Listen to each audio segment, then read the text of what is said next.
came here.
Are demanding, and have succeeded, that everything else that represents backwardness and racial division and hatred of black people should not be celebrated. The students, after the defeat of those who believed that those who perpetuated white supremacy should be celebrated, they went further to demand that education should not be a commodity. It must be free for all, because education is a right. EFF emerged in South Africa because the unemployment increased in South Africa. The poverty levels increased in South Africa. The inequality increased in South Africa.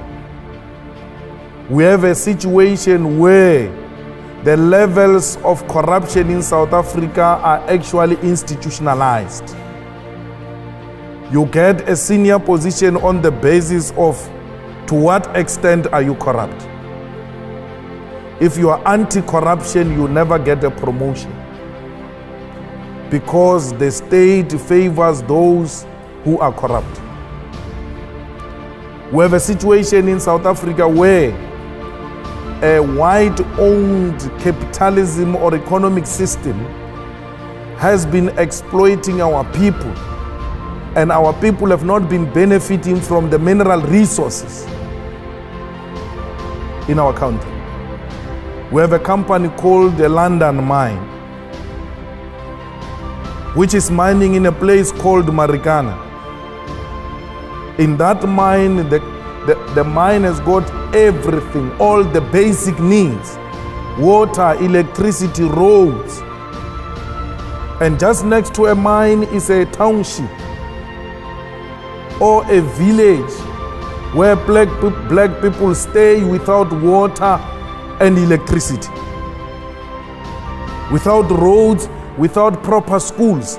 Yet London Mine is taking their platinum and reinforcing and making London and Britain to be what it is.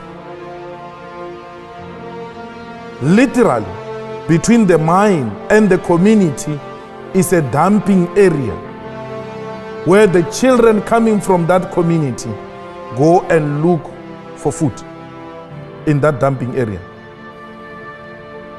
It is in the same mine where 34 workers were killed by a London mine. Those workers did not demand anything except a living wage. We're fighting for equality in our country. We do not want to replace white supremacy with black supremacy. We want to create a society where all of us exist as human beings and not as white and black. We want to restore the dignity of the African continent and position Africa as an equal partner in the world economy and international politics. We want Africa to be like Europe. We don't want Europe to treat Africa like it is its own subject. Africa's time is now. No one should continue with the exploitation of our minerals without our involvement. Not even China will be allowed to recolonize Africa. We are called economic freedom fighters because we want any foreign direct investment to come and invest in Africa through our own terms and to the benefits of the people of Africa. It might be a dream. Some might think it's not real. But we know we're going to achieve it. For because this dream is not just a dream but a generational mission. It's a generational mission we are not prepared to sell out. We want to restore the dignity of African people. We want to ensure that African people are equal partners in trade, in politics, in every subject that the world is debating. We want to follow in the footsteps of Nelson Mandela. Because Nelson Mandela, when he left his term as a president, he said the struggle continues. He said so because he knew that political freedom without economic freedom is incomplete. People cannot eat a cross. People want to put bread on the table. So, like many African leaders, we have committed not to betray the dreams of those who came before us. Like many African leaders, we want to unite the people of Africa to have a common agenda and common purpose. We want Africa to unite and Africa to reclaim its land and its resources.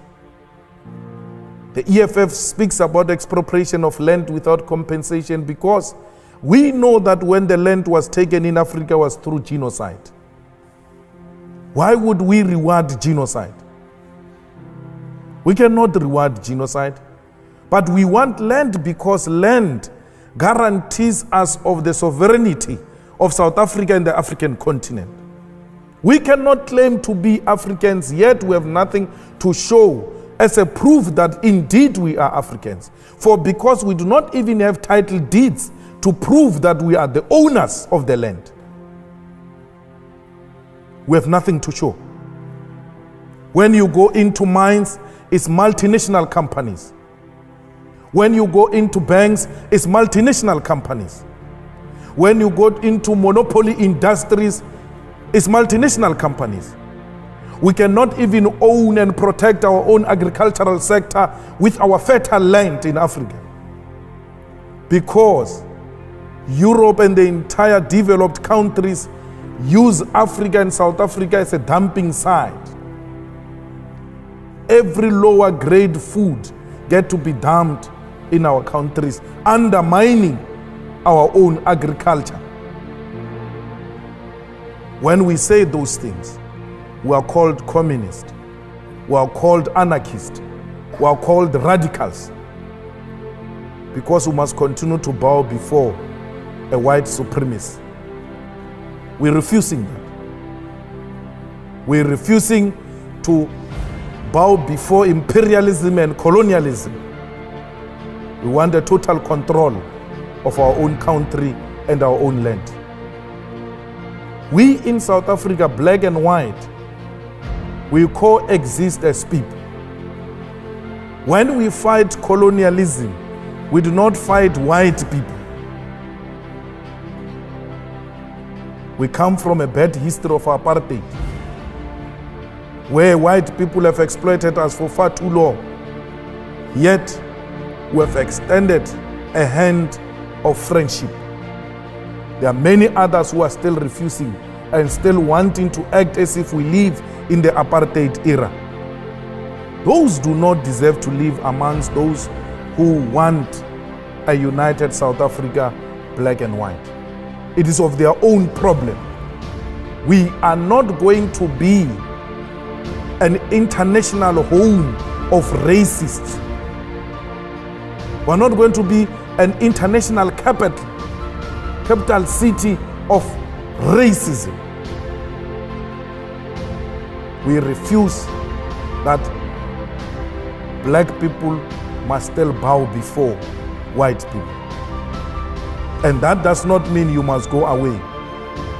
We are going to reverse the legacy of apartheid through robust engagement and not through pretentious arrangement.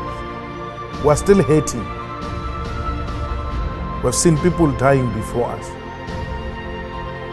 We have seen many children killed by apartheid regime. Yet we came out and said, we remain brothers. But there are those who are refusing to show remorse and wanting to perpetuate that which happened during apartheid times. We owe no one no apology when we say South Africa is no home of racists. And racism must be fought everywhere else, including here in Oxford. It must be fought everywhere else in New York, where black people get to be shot at by police at will without serious action. We need a world that recognizes human beings and not color. It starts with me. It starts with me, particularly if you are white. You need to stand up and say, not in my name. We are a new generation. We need to usher in a non-racial international society. Racism has got no place where democracy, prosperity is to take place. South Africa, we want to lead by example. In the same way we led by example and accepted that the colonizer and the colonized must share territory.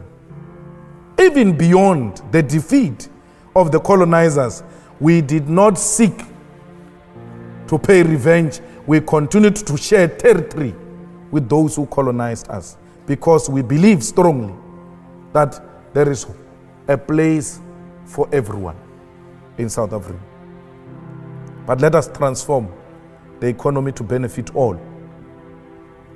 We cannot protect white privilege at the expense of the majority African people in South Africa and the whole entire African continent. We are hated for saying that. We are hated for demanding that we must all be treated as equals. It's not going to change that. We will rather die for a dream that is going to be realized by many generations after us.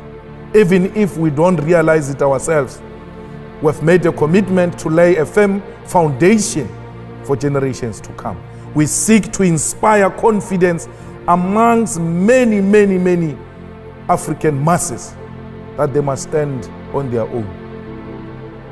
In this day and era, you still have a situation where there are African states paying colonial tax to France. France, it is what it is because of those African states. You have the reserve banks of African states in France and not in Africa itself. And we must accept that. and say it is acceptable, it is in the interest of Africa. It is not. We want Africans to have control over their own currency. We want Africans to have control over their own economy and what constitutes their own economy. Our struggle seeks to inspire that. Our struggle seeks to inspire accountable African leaders, not dictators, not unaccountable leadership that turns a public purse into a personal purse. Some leaders in Africa, when you ask them for money, they go and fetch from a reserve bank and give it to you, because they treat a reserve bank as a personal bank account. It can't be. We want leaders who are responsible. We want leaders who are accountable. We want leaders who will go to elections and be elected through democratic means. Let people determine their own leadership, and not because leaders are torturing them and intimidating them and imposing themselves on the people. We were happy when South Africa became one of the last liberated countries, because we thought we would learn from many failed African states and not repeat similar mistakes. But it looks like we are traveling in the same direction that was traveled by failed African states. In the whole of Africa, I met some of the students earlier, some are doing research in Africa. You must go and check the facts. In every failed state, it became so because of an individual called the president. The president takes over the country, and everything else gets to be designed around the individual called president. They move from a democratic rule to personal rule. They respect individual more than the state institutions. If a president does not like a red beret, a law is passed that all red berets are banned in this country. If the president in South Africa does not like a corruption fighting institution called Scorpions, they go and close down that Scorpions so that he can steal more than 250 million rands. I don't know what is that in pounds. Because he doesn't want to go to prison. Every institution that wants to take him to prison for corruption, he destroyed that institution. The Scorpions closed down because that was going to cause him problems. Now we've got a beautiful lady called a public protector fighting corruption. The president is after her. Because anyone fighting corruption in South Africa is the enemy of the president. And if that president is left alone, South Africa will become one of the failed African states. Not under our watch. The EFF has arrived. The EFF is going to protect the sovereignty and the democracy of South Africa.